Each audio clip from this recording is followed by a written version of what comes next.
Hey, gang, it's 3 minutes after 2 on the East Coast, and we are live on Wednesday afternoon, June 19th.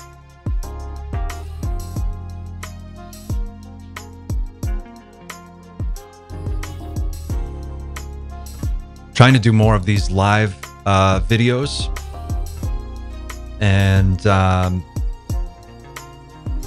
get into more of a regular schedule with these things. So bear with me while I find my sea legs. This is a process, and I'm not super smooth at the live stuff just yet, but we're gonna keep at it.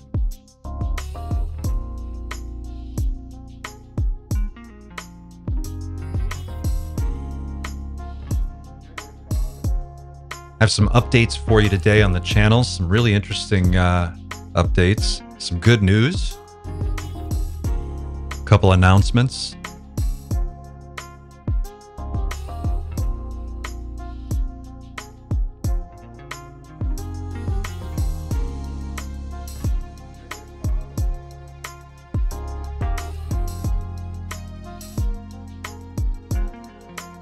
Been making a lot of progress here at the Night Shift. A lot of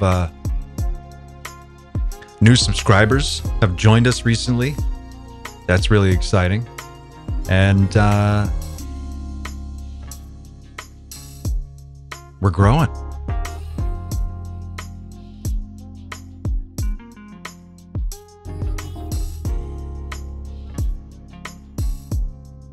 Hey, all right, welcome.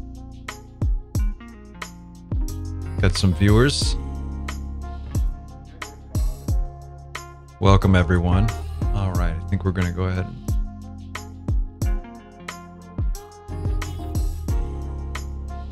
How do I fade this out?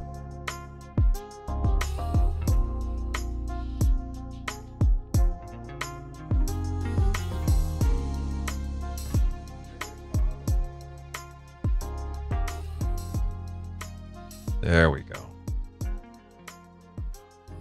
All right.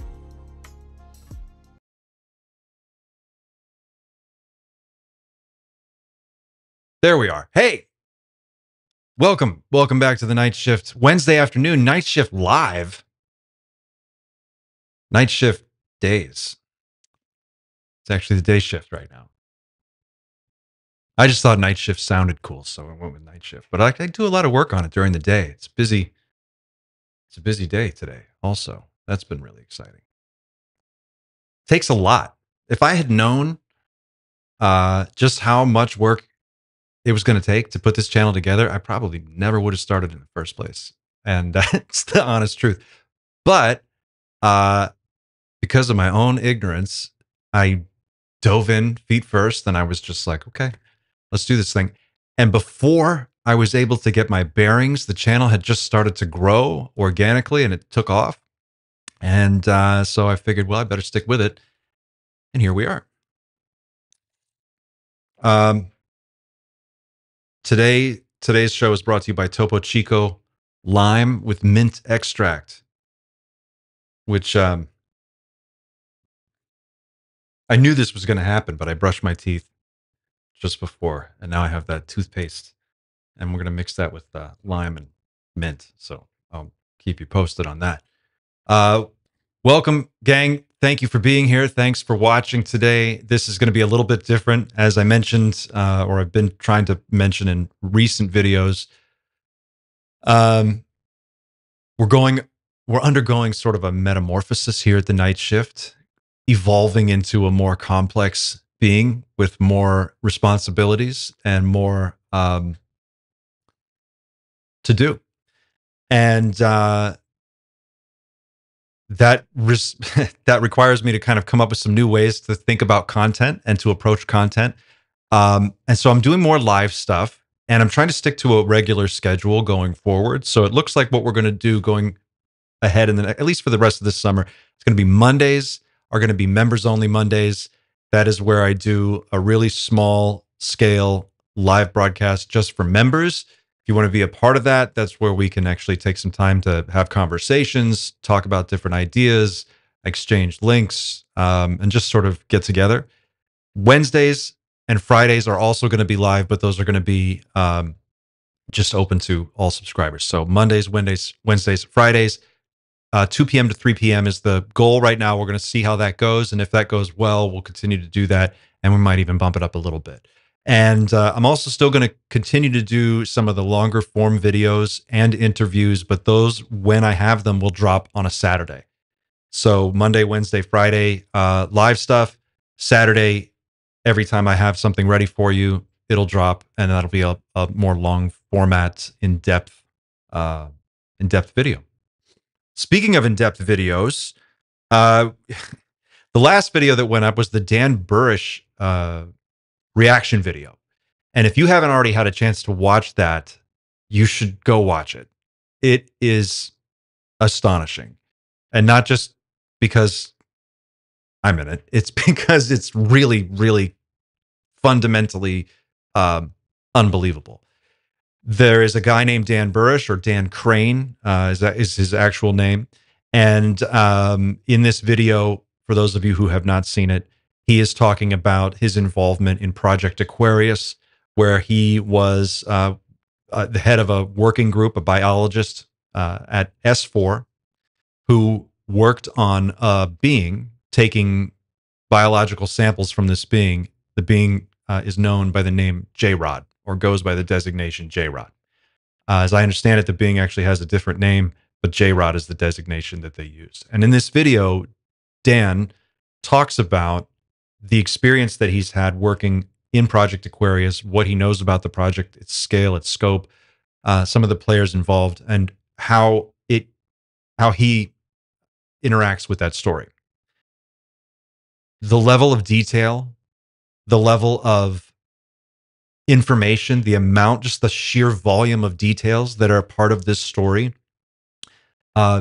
It's like a fire hose of information, and you're probably going to have to watch the video 2 or 3 times to really take it all on board. And if you want to watch the video without my commentary, which I totally get, like some people were complaining. They were like, can I watch a version of this video that doesn't have you interrupting every 15 seconds? Yes, you can. It's in the show notes. Just go down to the show notes, click there, look into, scroll down until you get to links. And in the links, it should be right there. It should say link to original video. Click that. It'll take you to the Vimeo link where you can watch the full interview with Dan in its entirety without me interjecting with my own remarks. But however you choose to watch it, I really encourage you to check it out, because this video, at least for this channel, now we're still a small channel. We're just a little mom and pop UFO podcast over here at Night Shift, just scraping by. We're sort of like, just like your friendly neighborhood bodega of UFO podcasts. But for this channel, that video did extremely well. It not only did extremely well, it's my #1 top performing video within the time that it's been up. It has rocketed to #1 and racked up more views in the days and time that it's been up than any of my other videos, including the Danny Sheehan video, including Kelly Chase, which were great videos and did really well. So this one really, really took off and took on a life of its own, and it blew up on social media. I mean, it just went ballistic. It got shared over 260 times, which for me is a real high number. It went out on Reddit. The reaction on Reddit was enormous. And it kicked off a whole series of events that took place over the last 48 hours. We'll talk a little bit more about some of the reactions to the video in just a second, but just to give you an idea of what's going on right now, I was contacted by a person who has made a sort of side career out of researching Dan Burish, or Dan Crane, and his story, and the story of S4 and J-Rod. And this person reached out to me and expressed an interest in corresponding about this topic. And so we arranged a call, and I spoke with them yesterday for about 2 hours, maybe a little more than 2 hours. Before, just to give you an idea of what kind of call this was, before the call, this person sent me a 25-page PDF to prep me for the call. And then during the call, we went through like a 45-page keynote presentation. And that's what guided our call. So this is someone who's really spent a lot of time looking into this. And we see very much eye to eye on most of the key points about what make Dan's story so remarkable. Mainly that when you watch him speak, and if you watch, he's done numerous interviews, which we're going to get to in a minute. But if you watch him speak, it's immediately obvious that this person is being very real. Their body language, their ability to be empathetic and express that on camera, and the amount of detail that he goes into under real-time questioning, responding to questions with very specific answers, talking about the people, places, the distance between parts of the room, types of equipment that were in the room, equipment that he used in his day-to-day, the way that they would suit up to go into the clean sphere environment where this being, J-Rod, was housed, and the procedures that it took to get from outside the clean sphere to inside the clean sphere where you could actually do the work, which involved a bunch of really uncomfortable steps, including being catheterized. There's a lot of detail. And as Dan delivers this detail, he does it with an emotional honesty that is very hard to imagine being anything less than 100% real. Some people have accused him of being a fraud, but if that were true, then this man would be the greatest actor of all time, who for 90 straight minutes delivers an Academy Award-winning performance better than any actor you have ever seen, and does it under questioning and is able to like weave together this full tapestry and into such a compelling story. It involves time travel, alternate timelines. It involves advanced exotic materials and craft. It involves biological beings from distant parts of distant systems visiting here, multiple different varieties. It's mind-blowing. So if you haven't watched it, watch it. I had a conversation with this person. We talked for about 2 hours. We went through this whole presentation, and we're kind of thinking about approaching this in a more long-form format. So what I'm going to do in the next few weeks is focus on Dan Burrish's story, and I'm going to be putting out a series of shorter videos about him and developing something that's a little bit more of an in-depth deep dive into the backstory, his credentials, who is this person, why is he significant, and responding to some of the criticisms that have been brought against his story. And if you want to support my work while I do that, now this is going to be above and beyond the scope of everything else I just described that we're going to be doing on the channel. So this is going to be a big, involved, time suck project for me. If you want to support me, if you want to help me accomplish this, the best way to do that, and just in general to support the channel, if you like what we're doing over here and you want to continue seeing it, become a member.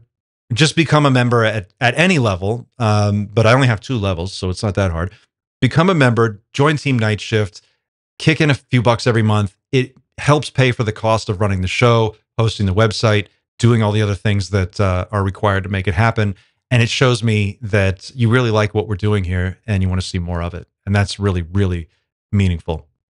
So what else? Channel updates. I was excited to be right under 5,000 subscribers. We blew past 5,000 subscribers by like lunchtime yesterday.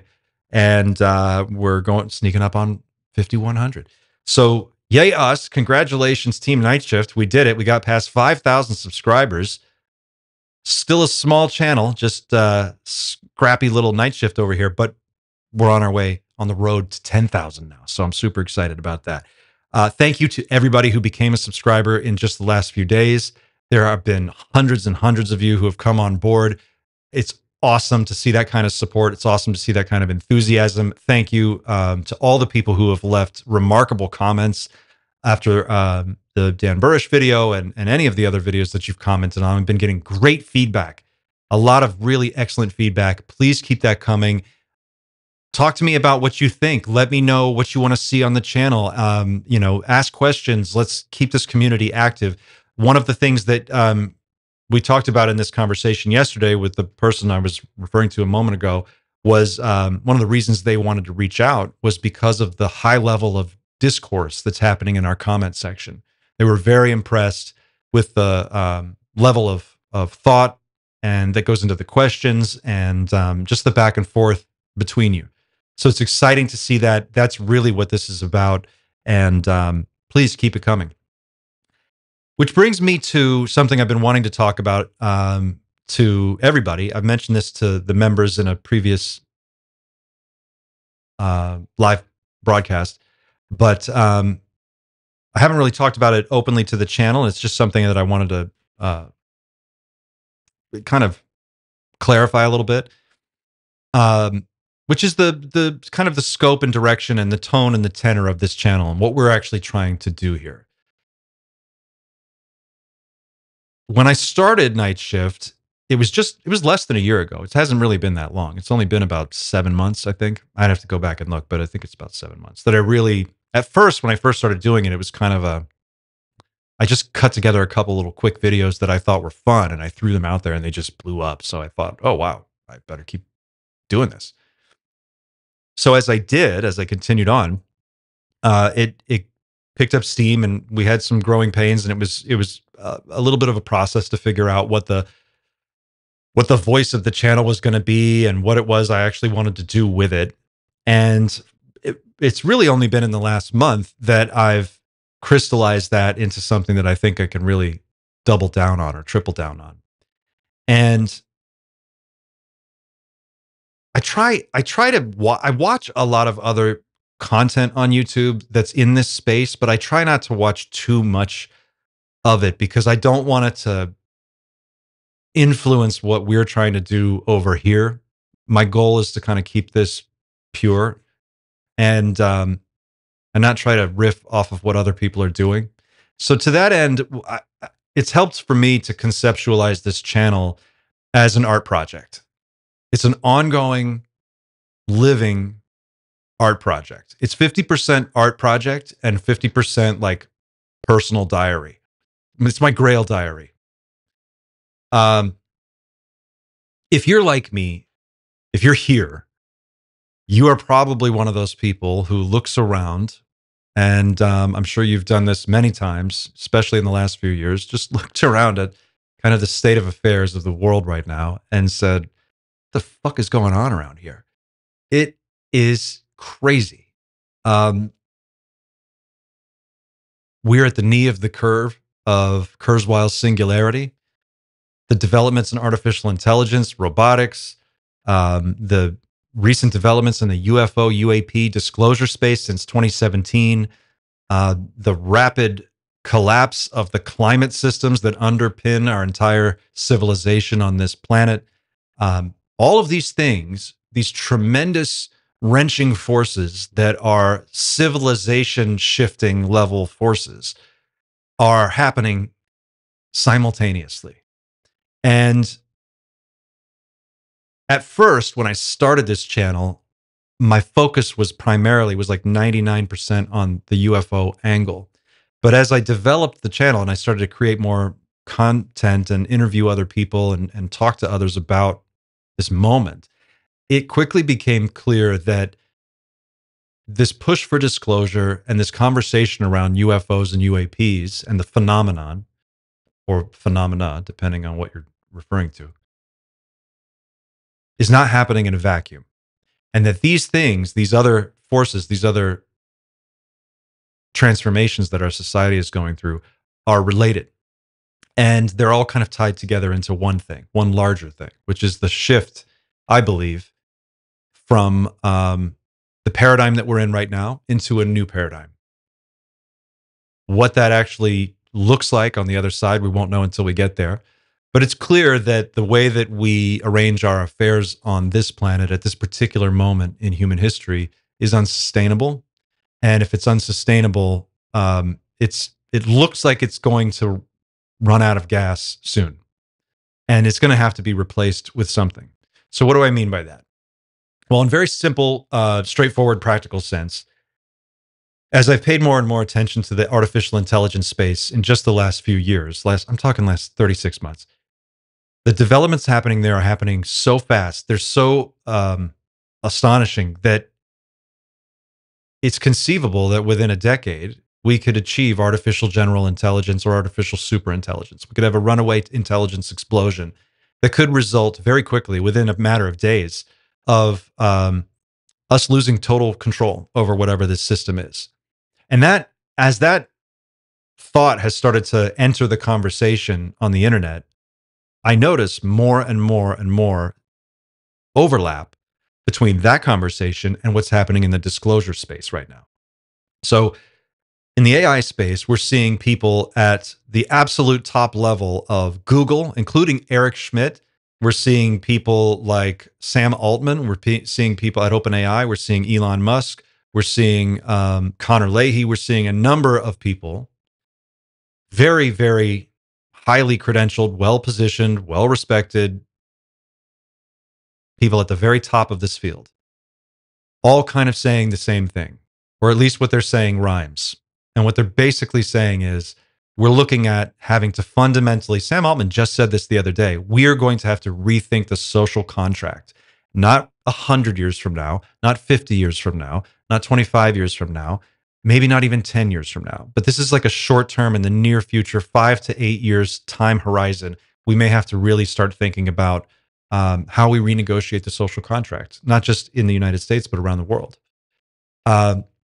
And that's one of the more optimistic scenarios, because that scenario presupposes that we have automated away an alarming amount of jobs. So that's going to happen, and that's going to happen very, very soon. And in the UFO UAP space, we see something similar. Highly credentialed, well-positioned, very people in a position to know, and not just a small number. We're talking about a growing chorus of people. Lou Elizondo, David Grush, Colonel Carl Nell, Gary Nolan, who else? Chris Mellon, Danny Sheehan, and on and on. The list just continues to go on. And this is just the people that we know of. We don't even know who the whistleblowers are that haven't come forward yet, but have been already giving testimony. Chuck Schumer. We know at least a few presidents are in on this conversation right now. This is like a current conversation happening right now in presidential circles. They're talking about having this question as one of the debate questions at the next presidential debate, which, by the way, is an effort the New Paradigm Institute is spearheading. And if you want to get behind that, go to the New Paradigm Institute's website. They have a link you can click there. It'll take you to the debate question section of their website. You can go through and basically find all of the tags, handles, emails of all of the CNN people associated with the debates. And you can reach out to them. You can make a video. You can post a tweet. You can put any social media post you want, hashtag it, and push for this to be included in the debate. But that's where we're at right now. We've gone from not a position pre-2017 where if you talk too much about UFOs, you got fired from your job or you were just like ostracized, to a place now where we're actually trying to see this happen as a presidential debate question. And it's possible. It's not just like a remote possibility. It's a strong possibility. It's on the radar now. It's on the radar in a way that it's never been on the radar before. So you have these two scenarios, right? And you have people at the top of both of these worlds, which at first don't seem related. But let's think about this a little bit more in depth. What we're really talking about here, whether it's artificial intelligence or non-human alien intelligence or extraterrestrial intelligence, we're really talking about the same thing. An intelligence that far surpasses our own, sharing this space with us or not. That's the real question. That's the question at the kind of the heart of what Night Shift is about. What is it going to mean for us as a society? What is it going to mean for us as individuals? What's it going to mean for us in terms of the family group, the family structure, in terms of our forms of governance, when we are no longer the top of the food chain in a very real sense. We have never had to really think about that as a species. It's never been something that's really confronted us. We've been able to use tools and technology to achieve a dominant position in the hierarchy of living creatures on this planet and maintain that to the point now where we're actually extincting most other life forms on this planet. And that's going to change. It's not going to change 50 years from now, not 25 years from now, not 20 years from now. It's probably going to change within the next 5 or 10 years. And when it changes, it could be because Skynet becomes self-aware, or it could change because a UFO the size of a Star Destroyer appears above Central Park and stays there for 30 days. But one day, and a day that's probably going to come sooner rather than later, we're going to be confronted with that reality. And if you're as much of a believer in the UFO space as I am, then you probably have already kind of accepted that this is here and it's just kind of under the in the background right now. It's possible that artificial general intelligence or artificial superintelligence may already exist in some clandestine form right now, locked up in some server somewhere, air gapped. It might not even be that clandestine for all we know. But we are in an arms race, a corporate arms race to develop these systems. And we know that based on what we're hearing from people in high positions in the intelligence world, military circles, government circles, something is coming vis-a-vis the UFO, UAP, non-human intelligence angle, whatever you want to call that. Something's coming. That's the only reason you're seeing all of the activity that you're seeing right now. It's not because nothing's coming. Think about it. You're not, Chris Mellon's not going to come out and like give all these speeches. The Soul Foundation wouldn't exist. Gary Nolan's not going to like go out and embarrass himself talking about, like, why would anyone stake their reputations on something unless there's a there? So I submit to you that we are facing some kind of an impending moment very soon where we are superseded by a larger, more powerful intelligence. And when that happens, I don't know how our planet's going to react. It's unclear what kind of future that is going to mean for us. And I think it's important that we start having those conversations and those discussions. I also think it's important that we really start to ask honest questions about what it means to be human, what aspects of our human culture that we all share together are important to us, and what we want to preserve, how we should think about preserving it, and start giving that some more thought. I think whatever the next paradigm turns out to be as we transition from here to there, within the span of one generation, whatever that next paradigm is going to be is going to require a higher level of consciousness to survive in it or to thrive in it, whatever that means to you. I think I know what it means to me, but that's what I see. So insofar as this channel is a UFO, UAP disclosure focused channel, it's more, I think of it more as a place for like-minded people. If this is kind of where your head's at and you're looking around going, something's not right. Like, this is unsustainable. We can't consume the way we're consuming on a finite planet forever, indefinitely. Something's going to have to break at some point, and something's going to have to change. If you're looking around and you're seeing that, if you feel uncomfortable when you look around at the way we arrange our society, and you're looking at, if you're stuck in a traffic jam in Los Angeles and you're sitting there, there's 12 lanes of traffic and they're all going nowhere, and it's a parking lot, and you're there for 2.5 hours while you just try to get to the valley or wherever it is you're going. And you're looking around at that like me and everybody else that kind of watches this channel, and you're going, this isn't fucking sustainable. Like, there's no way we can keep doing this. Like, how do we do this forever? Then Night Shift is where you belong. This is where you should be. If you look at some of the, when you see news about AI just getting smarter and smarter and smarter and smarter and more capable, and not just like every year, like every week, and it's blowing your mind and your brain's melting and coming out of your ear onto your table and into your coffee cup. If that's you, then this is where you should be. If you look at the UFO news and you feel it in your bones that there is something right around the corner that's going to happen, and we are going to be caught completely off guard when it happens, unless we're paying really close attention, then this is for you. So that's pretty much it. Like, that's the idea. That's what I'm trying to do here at Night Shift. And to that end, I'm trying to interview interesting experts, bring on guests that have something to add to that conversation, future focused people who want to see a positive outcome for humanity and would like to see us continue on in some more advanced type of society. That's what I want to do. So I want to start imagining that. I want to start asking the questions around that, and engaging in that conversation as a community with all of you.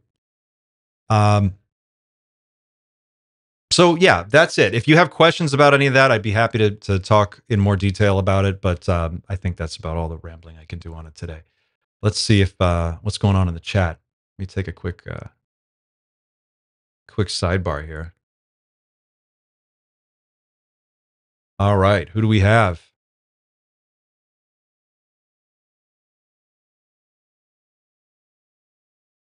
Hey everybody. Okay, I'm reading the chats. Hey Avi. You need to apply for a grant. Seriously. Yeah, that's true. I need a grant. What if global warming is being manufactured on behalf of our alien overlords so they are more comfortable? That's possible. I doubt it, but it's possible. Dueling Groks, healthy perspectives in this space is much needed. Yes, absolutely. Miss K, congrats on the channel expanding. About time that people get some thoughtful content. Oh, thanks. That's really nice. I appreciate that. Proud Vermin, didn't Elizondo use the word somber and sobering? Yeah, in fact, I want to talk a little bit about Elizondo. There's a new segment that I'm rolling out a new segment. One thing I like to do is watch Lou Elizondo clips and try to figure out what the fuck he's talking about, because to be honest, it's kind of like cryptic, and he speaks in riddles. So I thought it'd be fun to start doing a regular segment called Lou's Clues, and we're just going to watch a clip of Lou talking about anything, and we're going to try to figure out what it is that he's talking about. I've got a great clip from an interview he did with Kurt Jmungle on the Theories of Everything podcast. This is one that I really want to look at, where he talks about kind of he doesn't get into detail on it, but he sketches out in broad strokes sort of a picture of what's going on. I think that's the best way to frame it. But if you haven't seen these interviews, you need to get over to Kurt's channel, Theories of Everything, TOE. Go on YouTube, look it up, subscribe to his channel. A lot of the reaction videos that I'm going to be doing are, I'm reacting to other people's interviews. So I want you to go to their channel and join and subscribe and support them. I'm just reacting to it. To my earlier point, one of the things I really want to do here is like serve as that person. Like, I'm you, right? You and me, we're all the same here. We're looking around and we're going, what the fuck? This is crazy. So as I react to this stuff, if I'm giving you commentary on a video, it's just coming like right off the top of my head. And these are just my gut reactions to things. And I think it's stuff that I think you should see. So I want to put that stuff out there. So to the extent that we can support the people who create that content, we absolutely should. And I certainly don't want to take advantage of anybody else's content. I just want to put it out there for your consideration. And by all means, you don't have to watch it with my commentary. You can just go there and watch the original thing. But today we're going to take a look at this clip, and we'll talk about that. The stream is starting to feel like a eulogy. Sorry. Yeah, the AGI that Dave Dickens, if there is a greater intelligence that will visit us, we may need AGI to contend with it. That may be why we have a big push on AGI. Very likely, very possible. In fact, I just saw a thing this afternoon on UFOB on Reddit, Reddit's UFOB subreddit, that David Grush, I haven't even really looked into this yet. So if anybody else has read this post, check me on this if I'm wrong. That David Grush is put out some kind of request for an AI system to be deployed to help study the phenomenon. And he referred to it in this post as a sentient AI system. I don't know, with no context other than what I just like read in 10 seconds. That's all I know. But it was interesting. And it was at like 101 upvotes on UFOB this morning at like 11 o'clock. So I have to go back and take a look at that. Or maybe sentient AI will help us into the process, or sentient AI itself is part of whatever the higher intelligence is. Okay, so sentient AI and part of what the higher intelligence is. There was a great interview on Lex Friedman's channel. He just did it, and I'll have to go back and find it. But it's with an AI expert who I hadn't followed before. But in that interview, they talked about this particular expert is referring to a paper that he just published, where he's basically kind of suggesting that not only is the universe a simulation, but we may each individually actually be in our own individual simulation. And there's overlap between those, but it could be that developing AI is the test to see if we can actually develop and create some form of life more complicated than us. That's sort of the test that the simulation is testing. It's a really fascinating interview. I don't have time to get into it, but I saw that, and your comment just reminded me. Hunter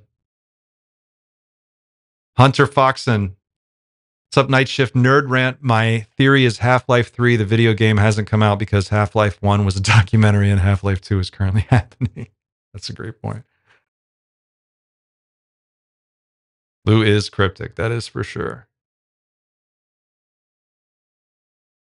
AGI would be an alien intelligence that would just be trained in our LLMs. Just saying, I mean, we still do not have insight into many of their resultant outcomes functions. Sentient AI that is trained to respect its human creators. This is the problem I have with AI, right? And I'll just put it right out there.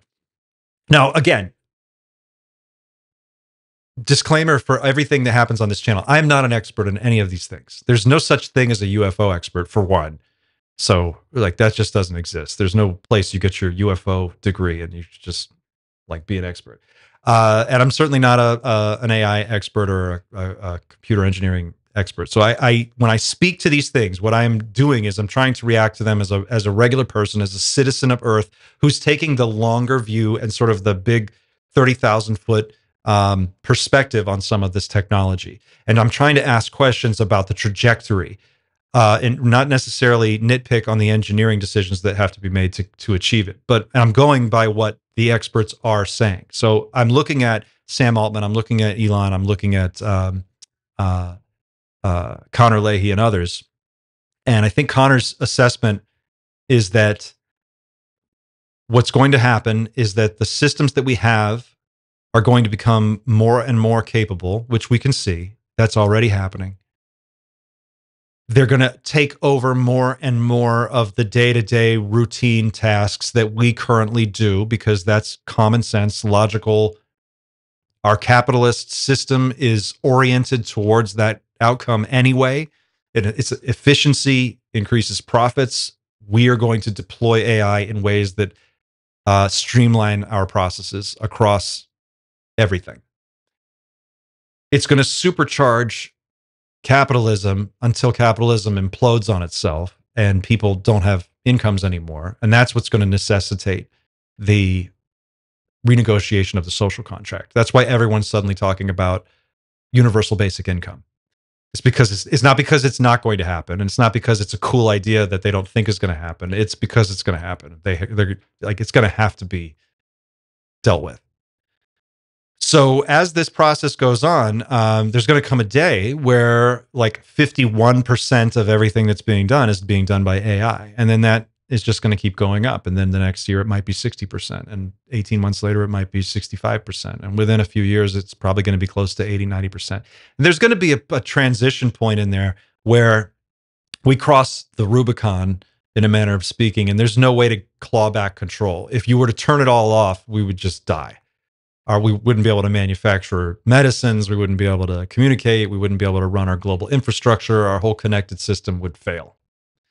And when we get to that point, the real question is going to be, what controls these systems? Does a superintelligence emerge? Is a superintelligence created by one company that quickly takes control over the others? Is it an ecosystem where there are more than one type of superintelligence and they're all sort of coexisting in some sort of digital soup? Do they compete with one another? And how does this affect our politics going forward? What happens if China and the United States both have competing interests, which we do, and we develop equally or close to powerful ASI systems or AGIs? They're basically the same thing, let's be honest. And those two things are put in conflict because there is a strong incentive to defeat your enemy before they can have a more powerful system than you. So what happens when that genie gets out of the bottle and there's no way to get it back? I think that's my concern regarding AI.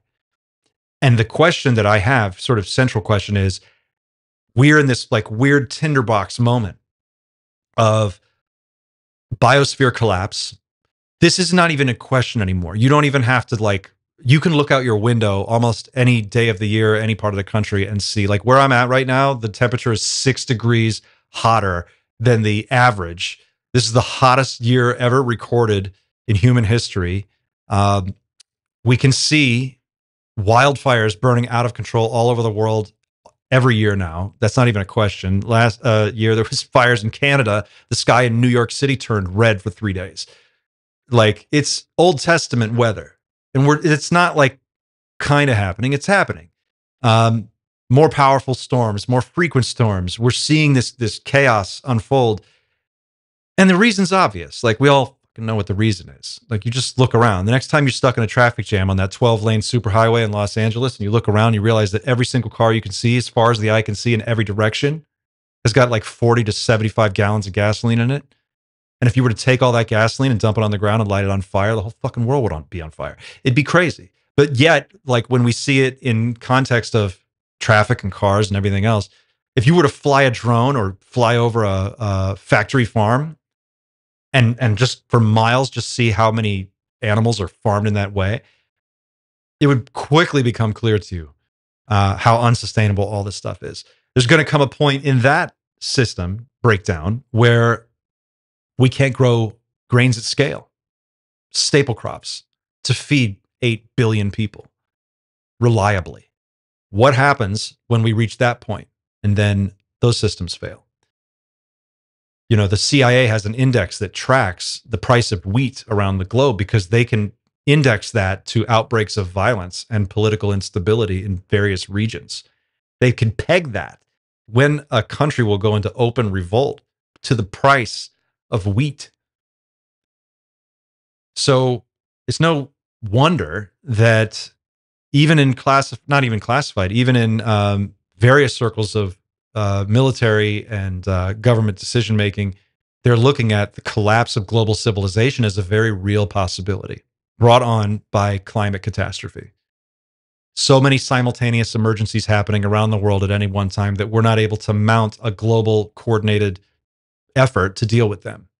So imagine that going on, and then into that emerges artificial intelligence, artificial superintelligence, two superpowers dueling it out over artificial intelligence. And along the way, we've developed hypersonic nuclear delivery systems for our nuclear weapons. We've got the most powerful nuclear weapons ever right now. And then imagine in that tinderbox, that crazy confluence of events, open contact between us and an extraterrestrial civilization takes place. If there's one event that could snap us out of our collective psychosis on this planet, that's the one. That's it. And I think, not just a little, I think this a lot, that part of the reason you're seeing such a push towards disclosure right now is because this is the window. We are in the last months or years before something huge breaks that we can't fix. And when that happens, we won't have the ability to respond in a global, organized fashion. So, what they're trying to do, this is just my hypothesis, is use this time to ramp up disclosure, have this conversation, get all the Q&As out of the way, lay the foundation, lay the groundwork, set the table so that when open contact happens, and again, this is an if, I'm not saying it will, but it looks that way. That's what I'm saying. It looks that way. If it happens, not only do we not burn the whole fucking house down, but we respond in a way that is coherent, cohesive, inclusive, and hopefully doesn't break out into a third world war. And then there's going to be a day after that. And that's the other really interesting aspect of this whole conversation. The following day is going to be like, you're going to have to wake up and put on your socks and then like go live in a world where there's aliens. That's crazy. Right? So like, what is that going to mean? What is that going to mean for really, what is that going to mean? The day at, let's say contact happens. Let's say 2027 is the year that we've been hearing lately. It maybe that year will come and go, just like many other years have come and gone where people have predicted things. But let's just say 2027. Okay, well, that's less than 3 years, depending on when in the year. Maybe call it 3 years from now. The day after, let's imagine a ship the size of a Star Destroyer appears above Central Park and it stays there for 2 weeks. And then there's one in Tokyo, and there's one in Paris, and there's one in DC, and there's one in Los Angeles and Chicago, and there's one in Lima, and there's one in Beijing. Where, you know, the next day, do you get up and go to work? You know what? Like, are you really like? What would you do? Or would you say, hold up, like, what do we still have to do things the way we've been doing them before? A lot of people are going to be asking that question. That's assuming we still have jobs to go to. So that's my thought. That's kind of where my head's at. And that's where I want to take this channel. I want to take us in that direction and try to figure out, like, what is that? What's that conversation about? There's no way to address it in a shorter format. Like, this is the ideal format to do that. So to the extent that we can have that conversation here, that's what I'm excited about. And that's what I want to continue doing. Hello from South California. Hi, Max. Welcome. Who else do we have? Miss K. One TV animation on Netflix called Inside Job deals with shadow government and conspiracies, but it has a lot of thought-provoking information sprinkled in. Might be worth a watch. Oh, has anybody here seen the... there was a Netflix documentary called The Octopus. I think it was called The Octopus. Does this sound familiar to anyone? Let's see if I can pull this up.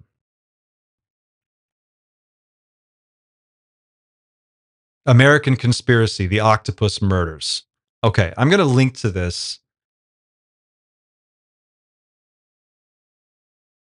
And I'll just, I'll put this in the chat. Here we go. This is not a UFO documentary, but it is a UFO documentary. Okay, I'm going to just throw this in the chat.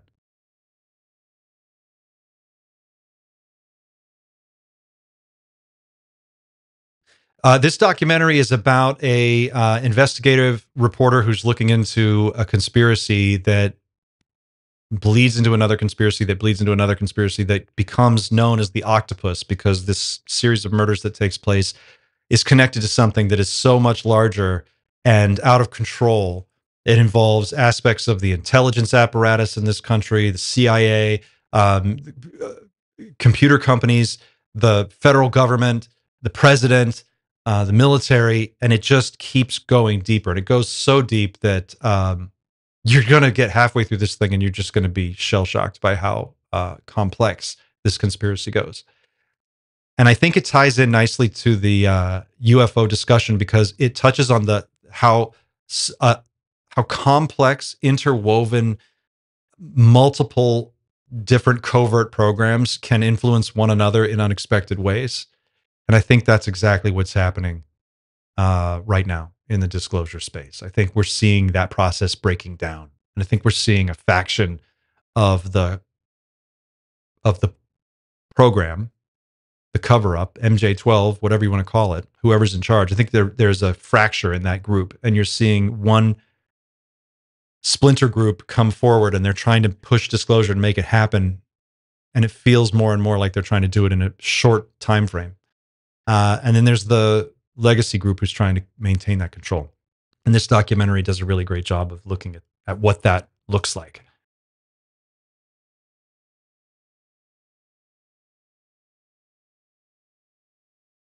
Just checking out your chats.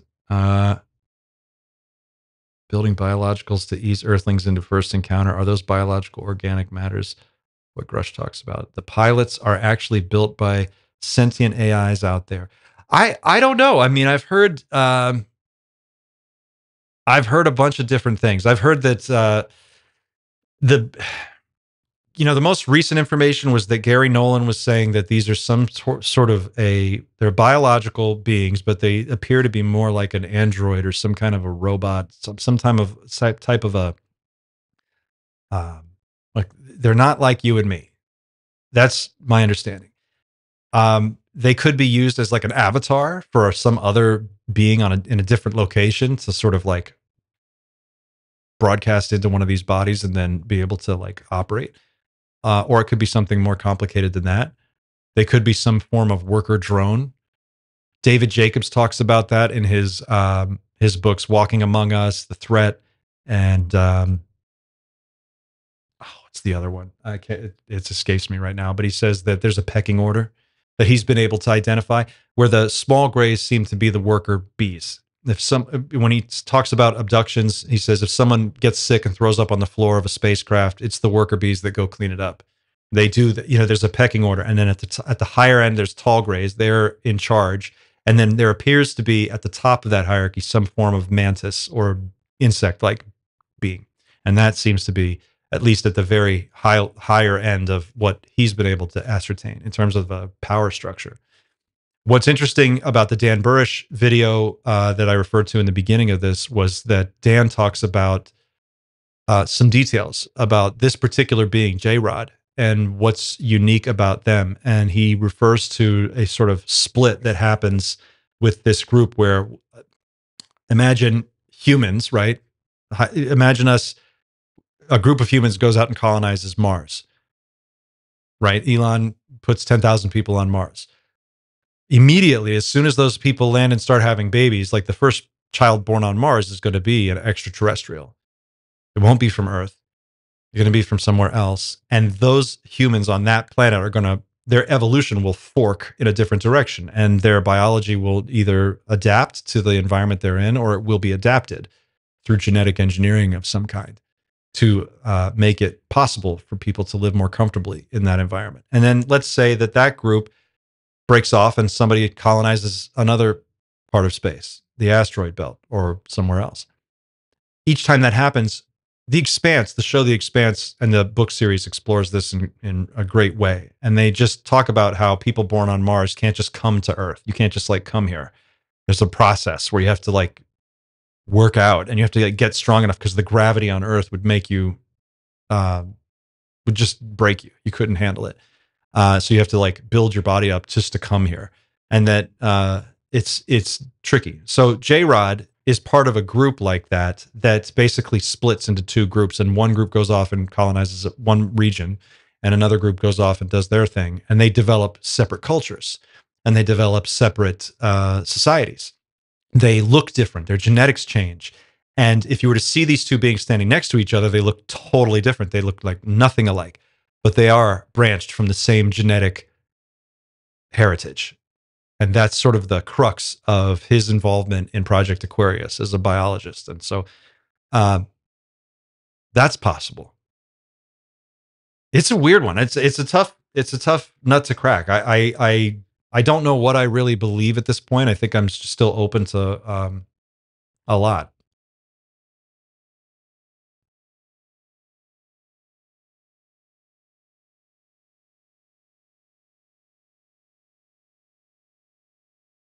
That Dan Bursch interview was stunning.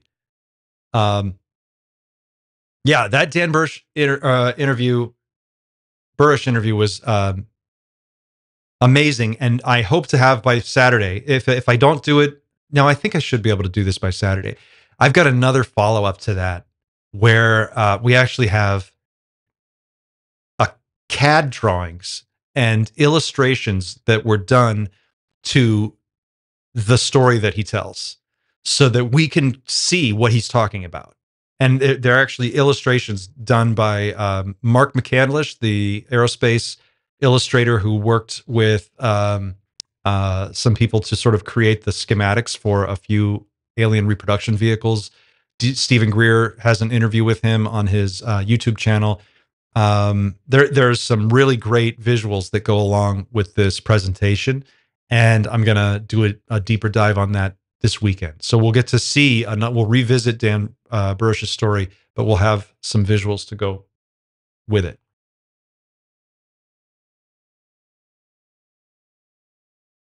Mantis ones are only one race, which we know of. How many do we currently know of?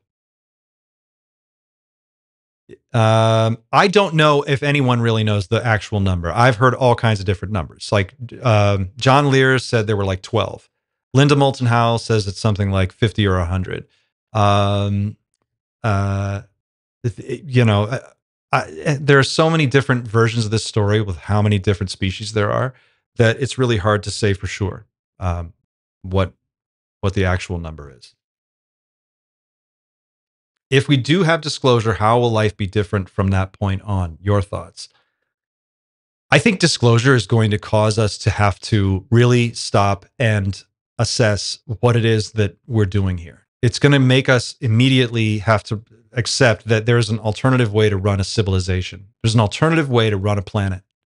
And what we have been doing up till now is not only not necessarily the best way, it's certainly not the only way. And it would appear that there's a superior way, at least if there's a more advanced species out there. And it's definitely going to be obvious to everybody that there are better technologies that could solve a lot of our problems. And the question is going to be geopolitically, how does this affect us? Do we get into more conflict, deeper conflict over this? Are we prevented from that?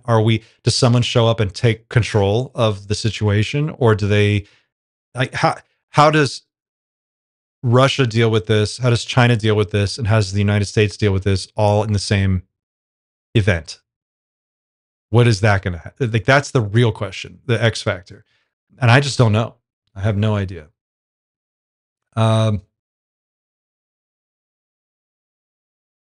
Space Cow, thank you.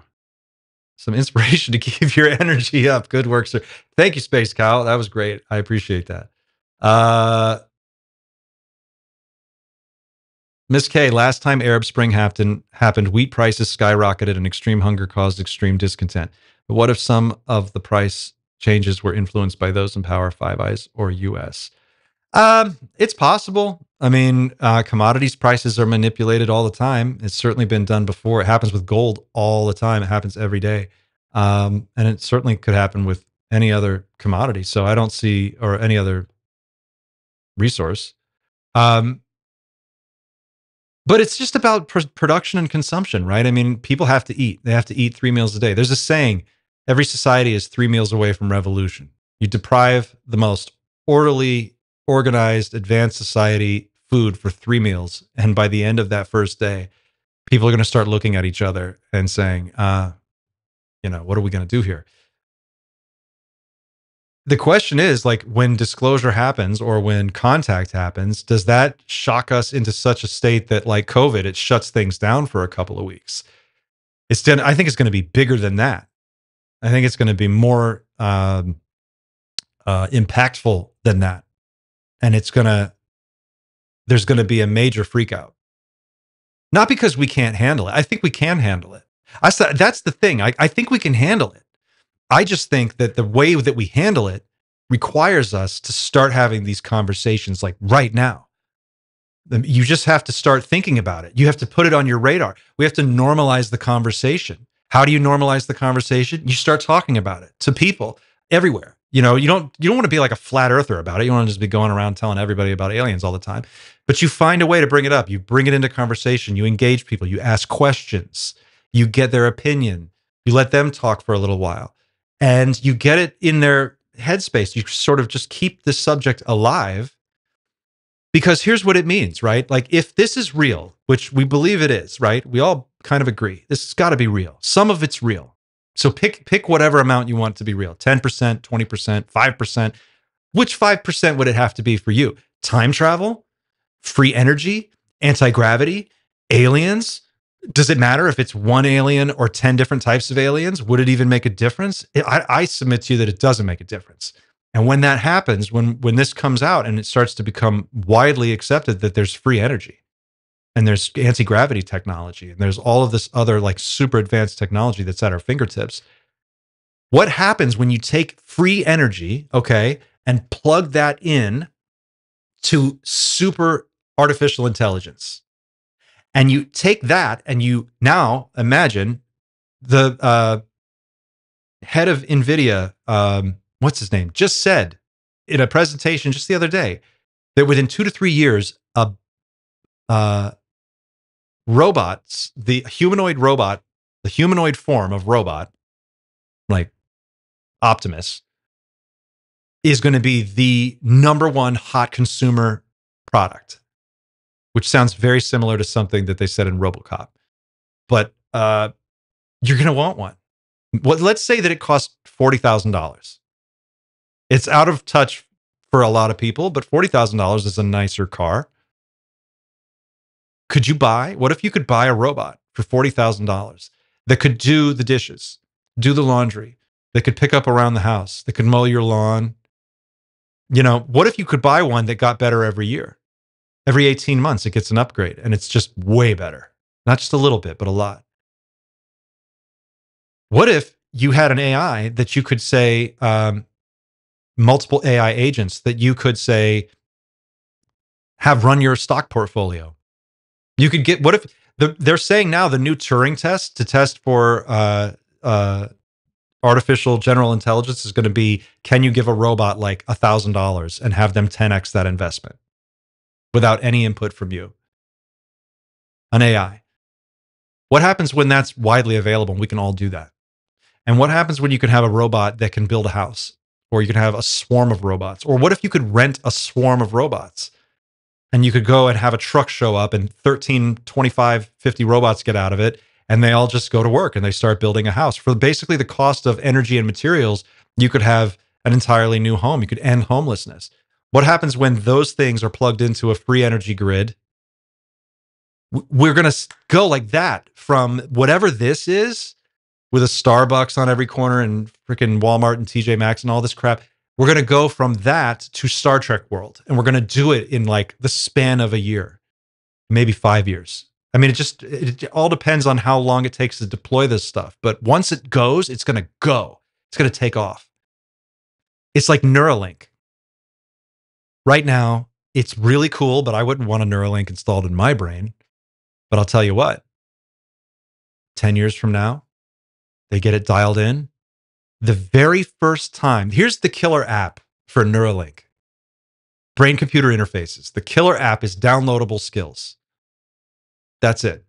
The very first time they can demonstrate that somebody has a brain-computer interface and they can download a skill, like download and tennis and you're a better tennis player. Download chess and you're like a chess grandmaster. Download guitar skills and you can shred like Eddie Van Halen. There's going to come a point where we get there. And within 36 months of that day, when they first demonstrate that, that's going to be the iPhone moment for brain-computer interfaces. And within 36 months, everybody you know is going to have one or going to want one, or they'll be on a waiting list or they'll pre-order one. It's going to be the number one thing because you'll be able to download your education. You'll be able to upgrade your kids. And who's going to want to be unenhanced in a world where some people are enhanced? They're going to have the cheat code built into them. They're going to be superior to what the average unenhanced person is going to be capable of. So you're going to have all within the next decade. Like this is not stuff that's like way out on the drawing board. This is happening now. Like this is today. This is already there. Like AI, the bones of it are right there. I know that these are large language models, but they're demonstrating forms of intelligence that even the designers can't understand and predict. They don't even really know what's going on. And they're the first to tell you that. They're like, we really don't know. You have Eric Schmidt from Google saying, like, we may need to really consider unplugging all this shit within the next 2 to 3 years. These are his words. These systems are already developing their own languages, coded languages, and they're talking to each other. What happens when you have 5 or 10 of them working together in a cluster to achieve a common goal that is so far beyond what we can understand that we have no clue what they're doing? And they start working together and we don't understand what they're saying and they just start doing things. What is that going to mean? So, yeah, it's a crazy next couple of years that we have ahead of us. The Walmart version could be scary.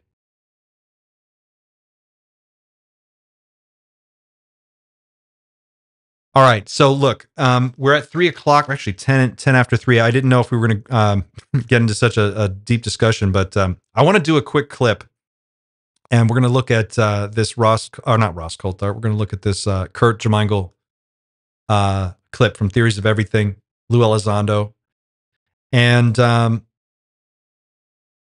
I just want to show you this.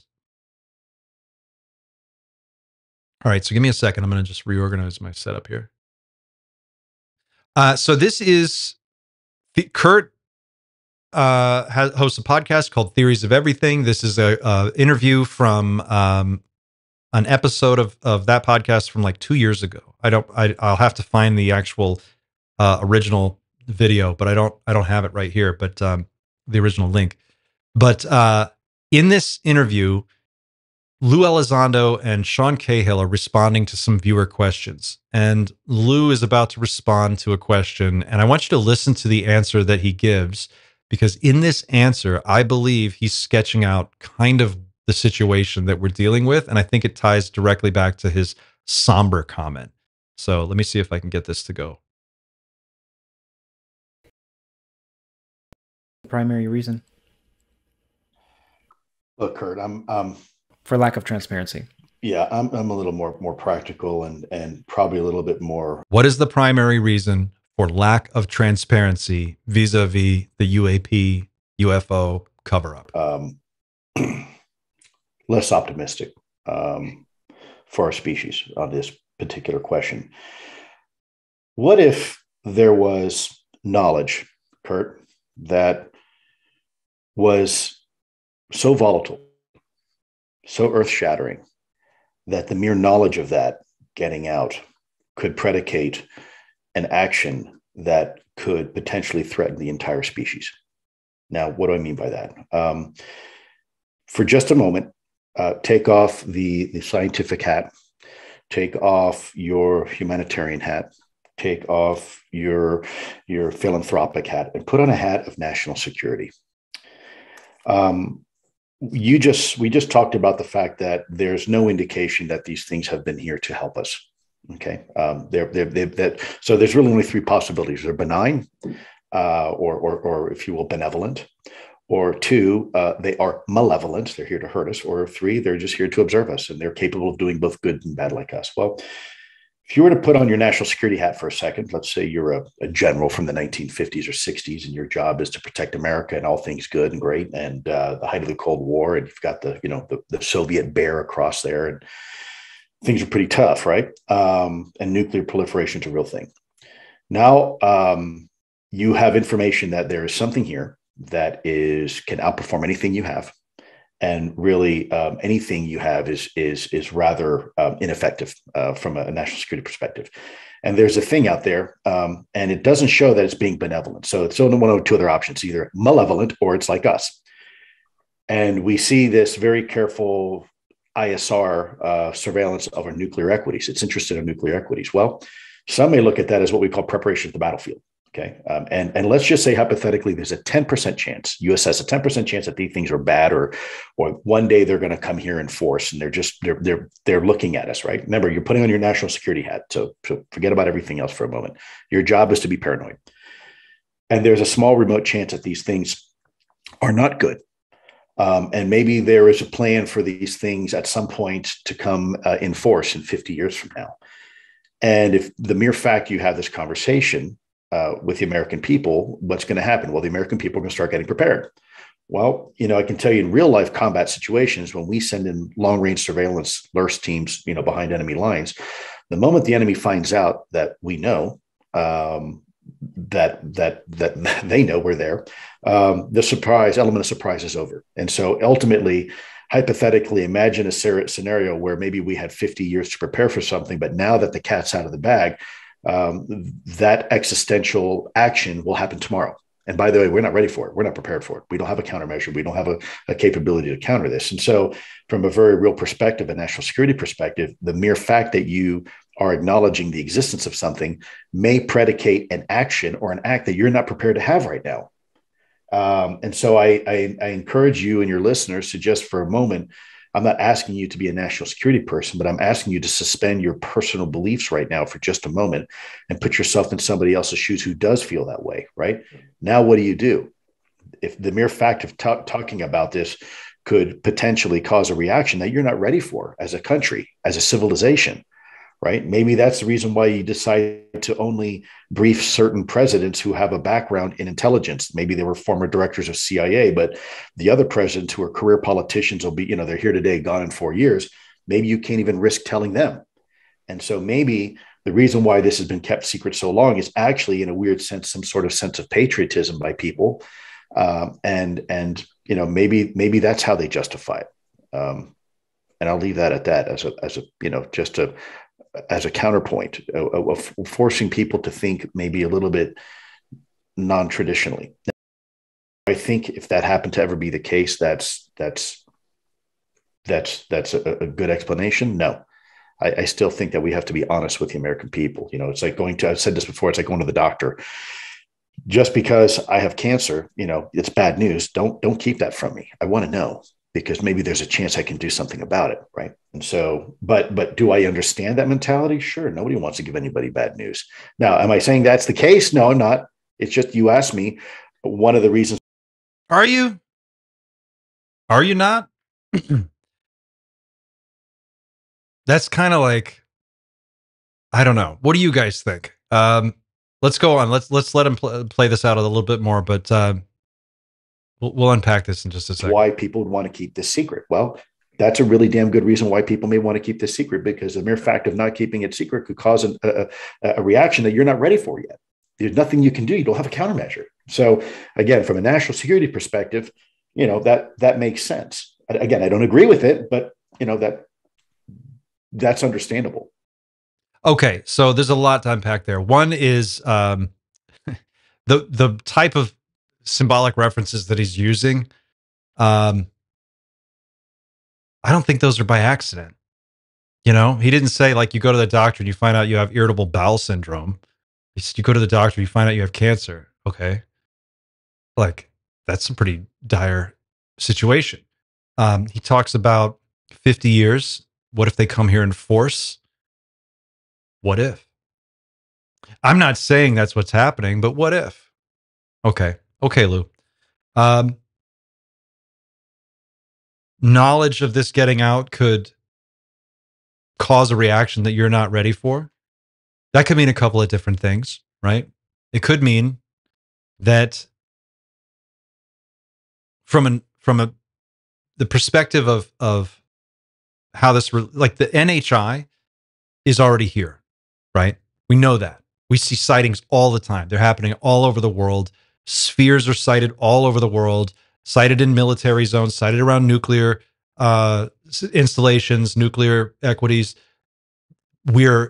It's been said by more than one person, including Chris Mellon and Lou Elizondo, that we are under surveillance.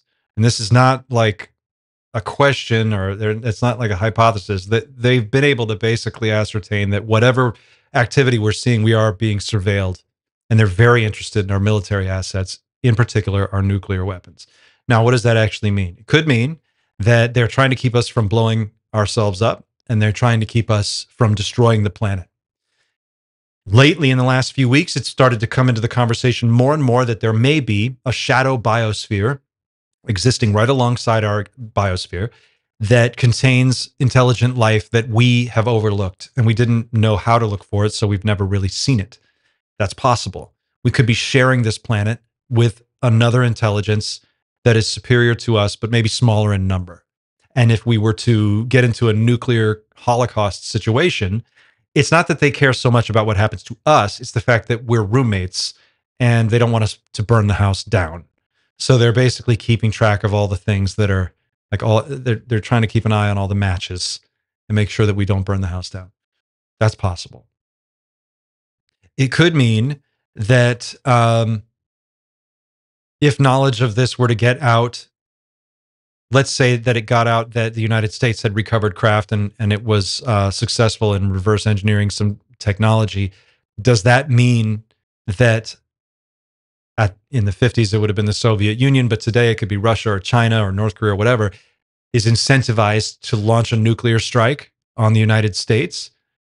Because to allow us to have this technology is it's not, they can't allow it. That's game over technology. So is it, I'm not a game theory expert, but is there a strong incentive to launch a first strike against another nation before they can achieve dominance in a sphere that you can never catch up to? Sam Harris did a TED talk where he said that basically about AI. He was like, there's an incentive on the table for like, if China gets there first and they develop artificial superintelligence, for them to just wipe us out. There's a strong incentive for that because they can't let us catch up. And once you have that technology, you're in charge. For maybe the briefest moment, if you use that power correctly, you could achieve total dominance and hold it forever or for a very long time. That's possible. And it's also possible that that's what they're trying to avoid. They don't want us nuking the planet because of that. Just the way that he talks about it, it dovetails nicely off of his somber comment. And he basically, I mean, if you just take the wide view, he's saying that it's not all love and light, it's not all roses, and that there's definitely some element of risk here and danger that we have to be realistic about. And I think that's probably the most honest way to look at the situation. There are people like Stephen Greer and others who have said that and maintained for many years that humans are the danger here, that we are the ones who are everyone's worried about, that we're the monkeys with an AK-47. You know, we don't know how to handle the power that we already have, and we're not ready for the power that we're probably about to unleash.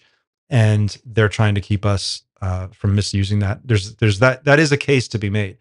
And but Greer takes it a step further, and he says that all NHI are benevolent and that humans are the problem. And I don't agree with that line of thinking. For one, I don't know how anybody can know with certainty the motivations and disposition of an unknown number of non-human intelligences that are operating in, on, and around our planet. I have no idea how one person can claim and confidently claim for over 25 years that all non-human intelligences are, all of them are here to help, and we can't get out of our own way. That doesn't make sense to me. So whenever I hear that, I don't know how, I kind of, it just doesn't sit right.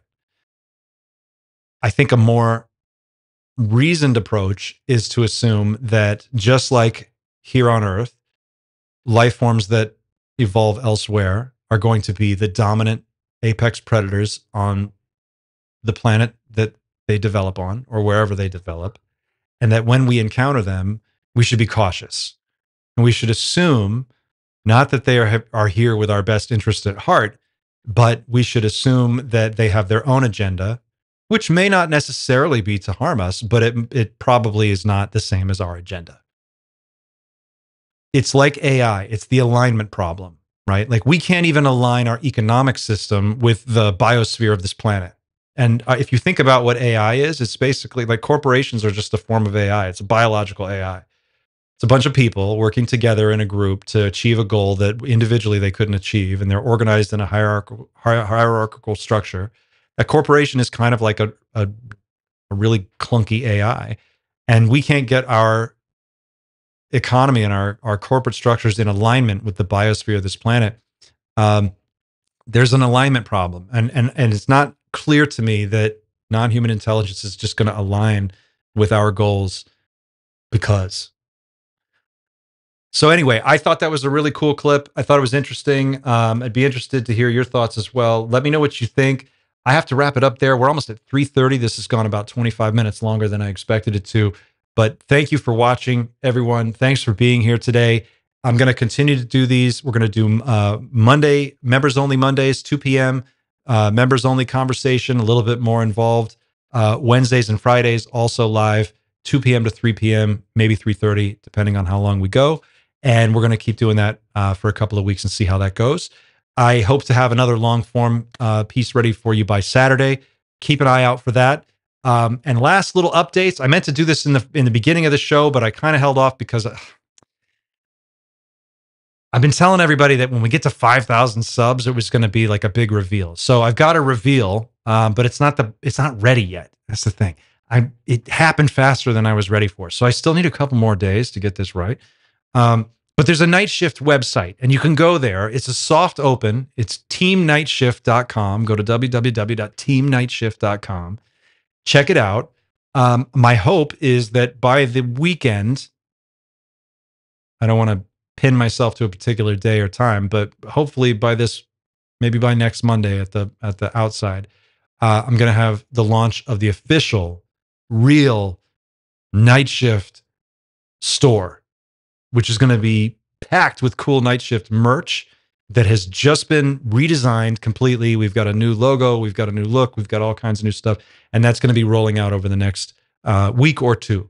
So keep an eye out for that. But you can go to teamnightshift.com. You can go to, there's a make contact link. You can click there and put in your information if you have an idea for a show, if you know somebody who would be a good guest. If you yourself have a story to tell and you want to join us and do an interview, reach out to me. Let me know what you think about the show. Give me your thoughts and feedback. You can also sign up for the mailing list there. And then as things unfold and new stuff happens, I'm going to be putting out some regular updates through that channel. And this website is going to serve as to be kind of the central focal point where everything else is going to branch out of. That's the hope. So thanks for watching, everyone. Thanks for being a subscriber. Thanks for being a part of Team Night Shift. I really appreciate the support. Congratulations. Yay us. We did it. We got past 5,000 subs. We're on the road to 10,000. And I'm super excited that you're here with me. So with that, I'm going to wrap up. Let me know what's going on. Light me up in the comments. And I'll see you this Friday. Until then, keep looking up.